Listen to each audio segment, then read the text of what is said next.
خف يمين بخيال كرهك لا يكاد يبين تجفى وتعبد والضخائن تغتلي والدهر يقسو تارة ويلين وتظل أنت كما عهدتك نغمة للآن لم يرقى لها تلحين لك بالنفوس إمامة فيهون لو عصفت بك الشورى أو التعيين لك بالنفوس إمامة فيهون لو عصفت بك الشورى أو التعيين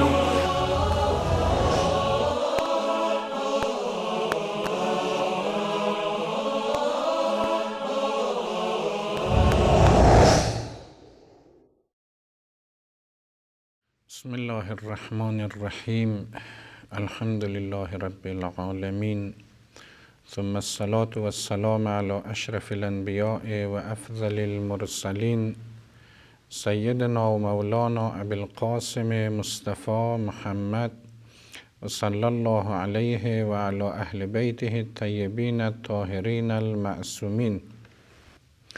درس قبلی با عنوان از مرگ تا قیامت به محضر عزیزان ارائه گردید. در اون درس نکات مهمی در خصوص عالم برزخ و در خصوص سؤال از انسان در عالم برزخ و آمدن فرشتگان بعد از موت و همچنین نحوه قبض روح انسان، این که آیا قبض روح انسان با شدت صورت میگیرد، با آسانی صورت میگیرد، چه کسان انسان را قبض روح میکنن، اصولا حقیقت مرگ بر اساس قرآن چه تفسیری دارد. اینها یک سلسله نکات بود که در درس قبلی مطرح شد و در حقیقت با پایان یافتن درس قبلی دومین عالم که عالم آخرت باشد اجمالاً بررسی شد و احکام مربوط به عالم برزخ به اتمام رسید.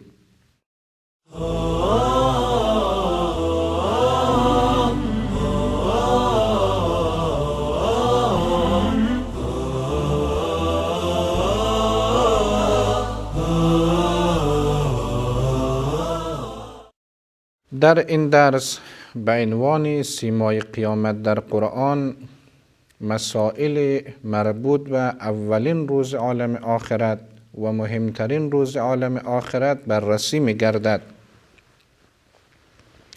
با مراجعه به قرآن کریم کاملا روشن هست که از نظر قرآن کریم روز قیامت روز ساده ای نیست. صرف مبعوث شدن و زنده شدن انسان ها مقصود نمی باشد. قرآن کریم برای روز قیامت یک سلسله ویژگی ها و نکات مهم را ارائه می کند.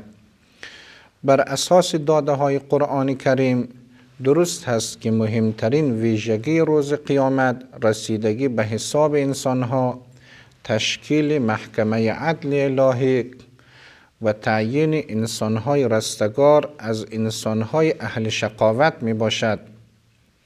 ولی در کنار این مجموعه امور یک سلسله حوادث مهم دیگر راجع به نظام آفرینش، راجع به نظام حاکم بر کوهها، دریاها، آسمانها و ستارگان به وقوع می پیوندد که محضر شما ارائه خواهد شد. قبل از ورود به این سلسله مباحث مناسب است راجع به اسامی قیامت در قرآن کریم نکات را محضر شما مطرح نمایم. یکی از نکات قابل توجه و قابل دقت در قرآن کریم انتخاب اسامی و عناوین مختلف برای عالم آخرت هست. عالم آخرت در قرآن کریم هم اوصاف متعدد دارد و هم اسامی گوناگون دارد. در حد که آیت الله سبحانی در کتاب الالهیات جلد 4 صفحه 166 26 تا اسم و حداقل 14 صفت را با استفاده از آیات قرآن کریم برای عالم آخرت ارائه کرده است. منتها با دقت در قرآن کریم می توان اسامی و اوصاف بیشتر از این را هم پیدا کرد. در هر صورت مهمترین اسامی که برای روز قیامت در قرآن کریم مطرح شده است به حضور شما اجمالاً ارائه می گردد. یکی از اسامی روز قیامت در قرآن یوم الحساب هست که در سوره مبارکه غافر آیه 27 آمده است. اسم دیگر روز قیامت یوم الدین هست که در سوره مبارکه حمد آیه 4 مطرح شده است. اسم دیگر قیامت یوم الجمع هست، در سوره مبارکه تغابن آیه 9 آمده است. اسم دیگر قیامت یوم الفصل هست که در سوره مبارکه نبأ آیه 17 مطرح شده است. اسم دیگر برای قیامت یوم الخروج هست که در سوره مبارکه قاف آیه 42 آمده است. باز قرآن کریم اسم یوم الموعود را در سوره مبارکه بروج آیه 2 مطرح می کند. یوم الخلود را در سوره مبارکه قاف آیه 34 مطرح فرموده است. یوم الحسره را در سوره مبارکه مریم آیه 39 مطرح می کند. همچنان که یوم التغابن را در سوره مبارکه تغابن آیه 9 آورده است. قرآن کریم اسامی متعدد دیگر مثل یوم التناد در سوره مبارکه مؤمن آیه 32، یوم الطلاق در سوره مبارکه مؤمن آیه 15، یوم الآزفه در سوره مبارکه مؤمن آیه 18، یوم الوعید در سوره مبارکه قاف آیه 20، یوم الحق در سوره مبارکه نبأ آیه 39، یوم البعث در سوره مبارکه روم آیه 56، الدار الاخره در سوره مبارکه بقره آیه 94، الطامة الکبری مصیبت بزرگ در سوره مبارکه نازعات آیه 34، المیعاد در سوره مبارکه آل عمران آیه 9 و الیوم الاخر در سوره مبارکه بقره آیه 8، یوم تبلی السرائر در سوره مبارکه طارق آیه 9. اینها اوصاف و اسمایی هستند، یعنی مهمترین اسما و اوصاف بود که برای عالم آخرت در قرآن کریم مطرح شده است. جای این تذکر هست که یکی از مهمترین اسمای عالم آخرت یا روز قیامت همون یوم القیامه هست که در خصوص یوم القیامه قرآن کریم 70 بار این اسم را برای روز قیامت در قرآن کریم استخدام کرده است. 70 بار این اسم تکرار شده است که خود این اسم پیام‌های مهم دارد. از یک طرف بیانگر این نکته هست که در اون روز بزرگ همه انسان‌ها باید قیام بکنند، باید آماده شوند برای اینکه به حسابهایشون در محکمه عدل الهی رسیدگی شود. همچنانی که پیام ضمنی این اسم این نکته هست که در این دنیا هم برای اون روز باید خود را آماده کرد. انسانها با احساس مسئولیت و انجام وظیفه برای قیام در اون روز عمومی آماده شوند.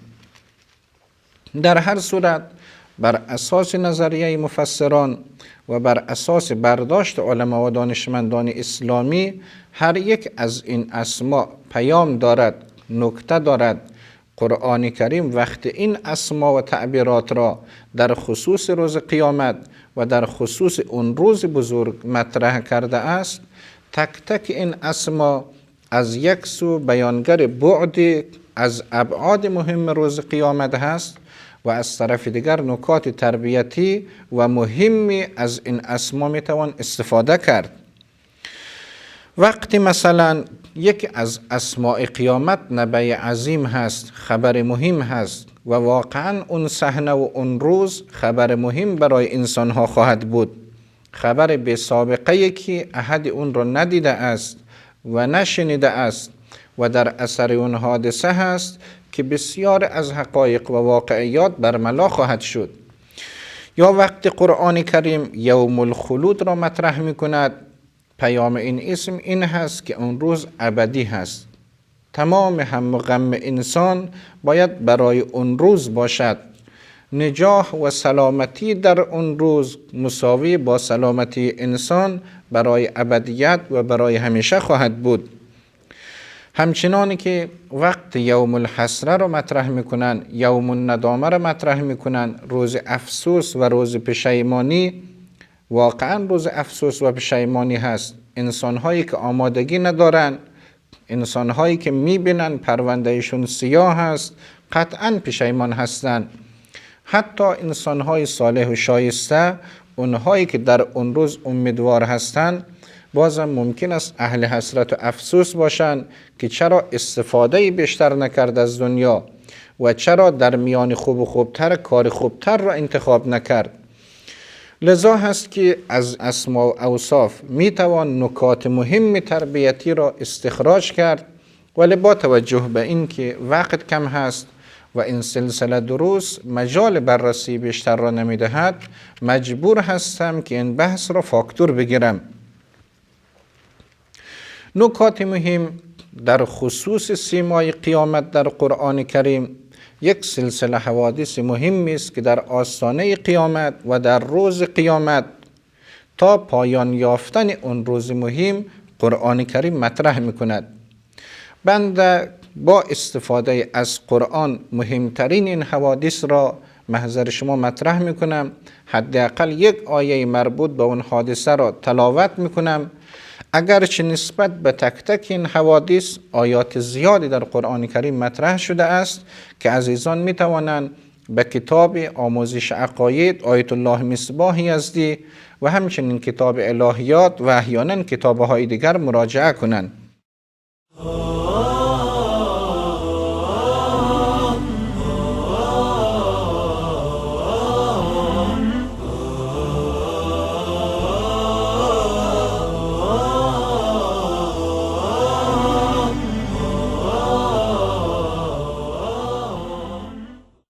یکی از حوادثی که در آستانه قیامت واقع می شود دگرگونی زمین و دریاها و کوهها هست. زمین از حالت فعلی خود، از این سکون فعلی خود خارج می گردد.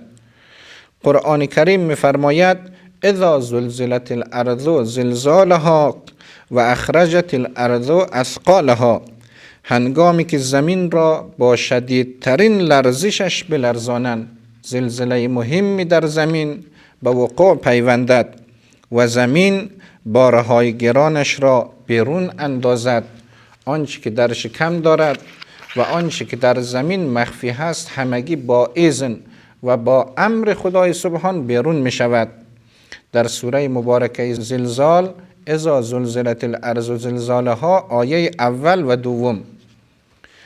یکی دیگر از حوادثی که باز قرآن کریم در آستانه قیامت مطرح می کند دگرگونی آسمان و ستارگان هست. خلاصه کلام، هم نظام حاکم بر زمین از هم می پاشد، هم نظام حاکم بر آسمان و ستارگان از هم می پاشد و یک نظام کاملا جدید با یک سلسله قوانین جدید حاکم خواهد شد. لذا هست که قرآن کریم در سوره مبارکه قیامت آیه 8 می‌فرماید و خسف القمر و ماه تاریک و به نور گردد. یا در سوره مبارکه تکویر آیه اول و دوم می‌فرماید اذا الشمس کورت و اذا النجوم انکدرت، هنگامی که خورشید را به هم درپیچند و هنگامی که ستارگان تیره و به نور شوند. اینها وقایع است که قرآن کریم در آستانه قیامت مطرح میکند. بعد از اینکه این نظام از هم پاشید، نظام حاکم بر این عالم، مسئله شیپور مرگ یا نفخه سور اول را قرآن کریم مطرح میکند. در سوره مبارکه زمر آیه 68 قرآن میفرماید و نفخ فی الصور فصعق من فی السماوات و من فی الارض الا من شاء الله، و در سور دمیده می شود، پس هر که در آسمان ها و زمین است می میرد. تمام موجودات با نفخه سور اول می میرند و این که چه مدت و چه فاصله هست میان نفخه سور اول و دوم باز خدای سبحان می داند. تا اینکه در اثر نفخه سور دوم همگان زنده می شوند و آماده روز رستاخیز و قیامت خواهند شد. لذا قرآن در سوره مبارکه زمر آیه 68 می فرماید ثم نفخ فیه اخری فاذا هم قیام ینظرون. آنگاه بار دیگر در سور دمیده می شود، ناگاه همه انسان ها بر پای خود استاده و نظر می کنند. همه متحیرن، همه سرگردانن، مات و مبهود هستند که سرانجام کارشون چی خواهد شد.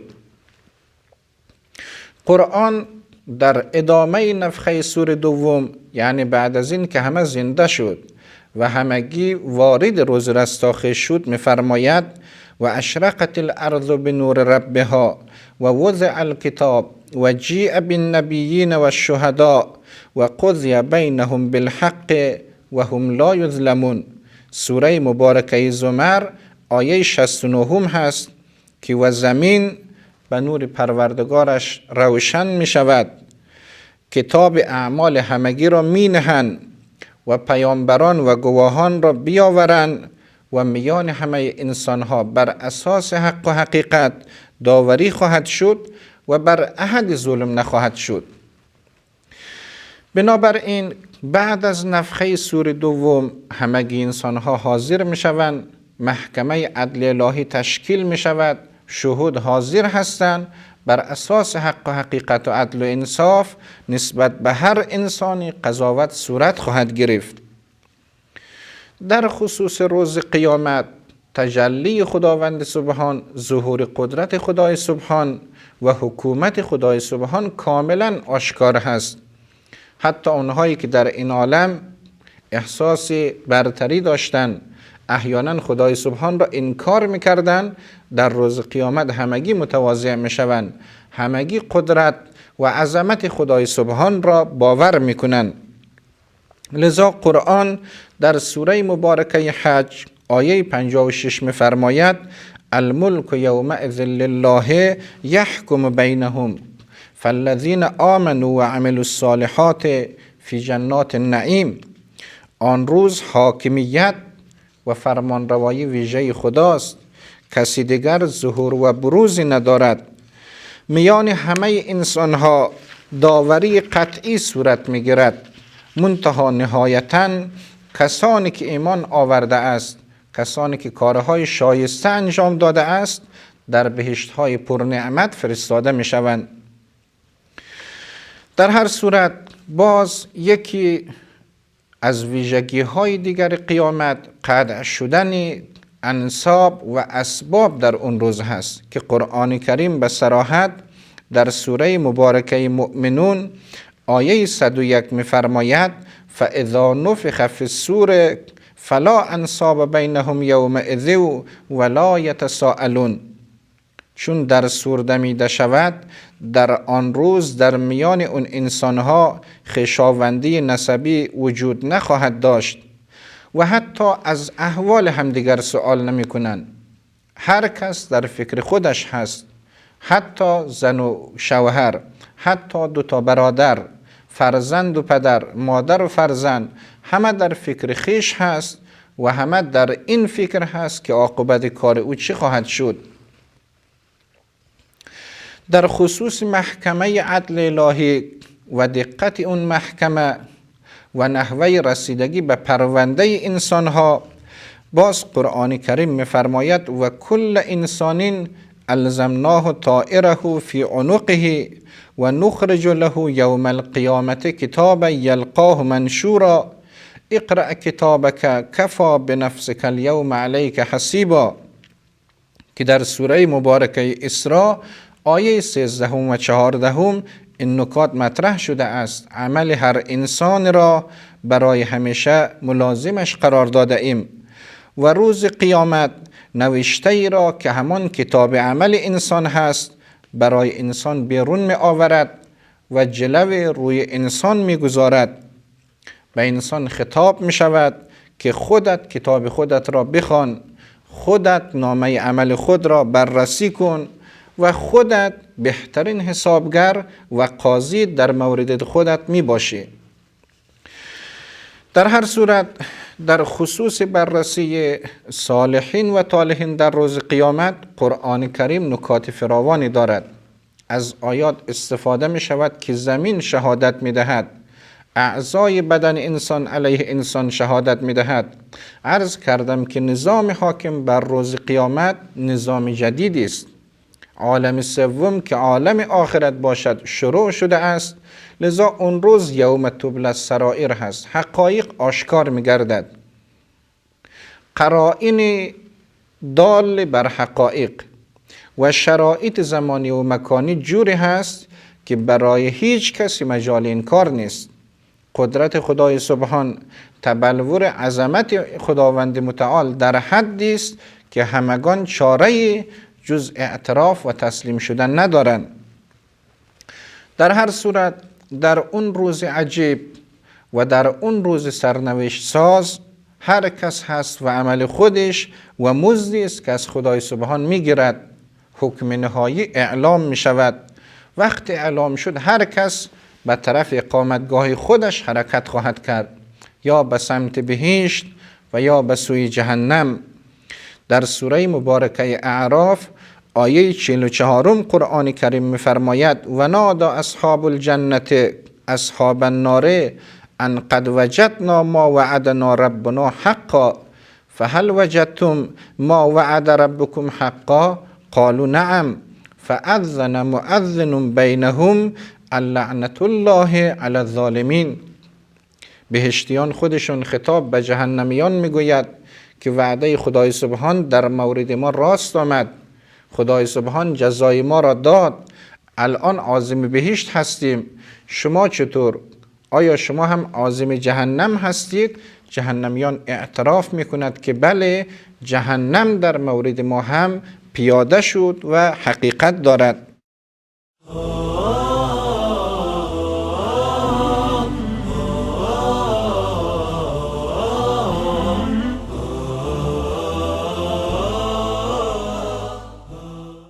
در خصوص بهشت باز در سوره مبارکه زمر آیه 73 قرآن کریم می‌فرماید وسیق الذین اتقوا ربهم الی الجنة زمرا حتی اذا جاءوها و فتحت ابوابها و قال لهم خزنتها سلام علیکم طبتم فادخلوها خالدین. کسانی که از پروردگارشون ترس داشتن، اهل تقوا بودن، اهل رعایت بودن، گروه گروه به سمت بهشت می روند و چون به بهشت می رسند، به دروازه بهشت می رسند، دروازه بهشت برای آنان باز می شود، نگهبانان بهشت به آنان سلام می کند و می فرمایند که شما همیشه اینجا هستید و همیشه در این بهشت برین از نعمتهای خداوند متعال استفاده خواهید کرد. همچنانی که در همین سوره مبارکه زمر آیه 71 و 72 حالت جهنمیان را بیان میکند. بعد از حکم نهایی خداوند متعال و معین شدن اهل جهنم، قرآن کریم اینجوری گزارش میدهد که وسیق الذین کفروا الی جهنم زمرا حتی اذا جاءوها فتحت ابوابها و قال لهم خزنتها الم یأتکم رسل منکم یتلون علیکم آیات ربکم و ینذرونکم لقاء یومکم هذا. که کافران و جهنمیان گروه گروه به سمت جهنم سوق داده می شوند. وقتی به دروازه جهنم می رسند، مأمورین جهنم سوال می کنند مگر پیغمبران نیامده بود؟ مگر پیغمبران راجع به روز قیامت برای شما هشدار نداده بودند؟ میگویند بله، خودشون اعتراف میکنن که پیغمبران آمد، پیغمبران راجع به روز قیامت برای ما هشدار داده بود، ولکن حقت کلمت العذاب علی الکافرین. اعتراف میکنن که بر اساس فرمان پروردگار و با توجه به رفتار ناشایسته که ما داشتیم، جهنم بر ما واجب شده است. در این مرحله هست که خازنین جهنم و اونهایی که مأمور جهنم هستند میفرمایند قیل ادخلوا ابواب جهنم خالدین فیها فبئس مثوى المتکبرین. از درهای دوزخ درآیید در حالی که همیشه و برای همیشه باید جهنمی باشید، چرا که جایگاه متکبران جایگاه بسیار زشت و نادرستی هست. در هر صورت اینها بعض گزارش هایی بود که راجع به روز رستاخیز و راجع به روز قیامت محضر شما عزیزان با استفاده از قرآن کریم مطرح کردم.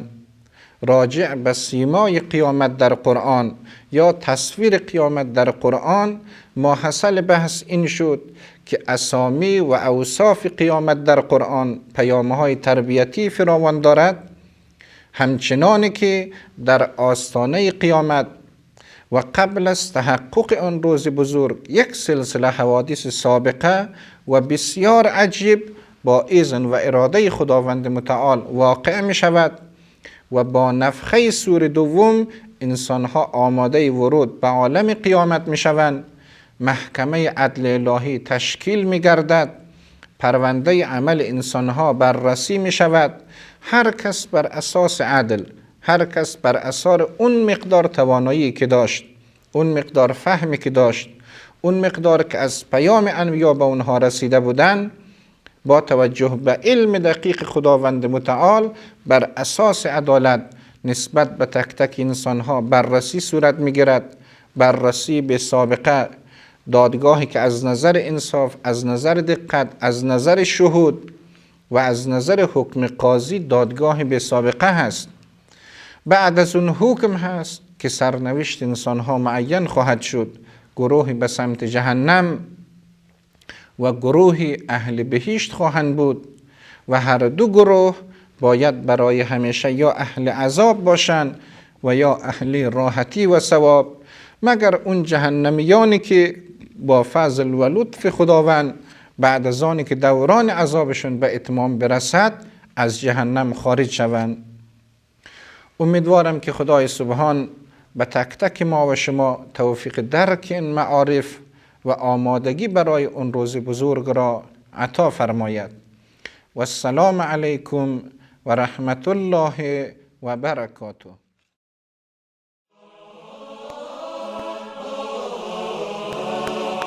غلا يسار واستخف يمين، بكيال كرهك لا يكاد يبين. تجفى وتعبد والضغائن تغتلي، والدهر يقسو تارة ويلين.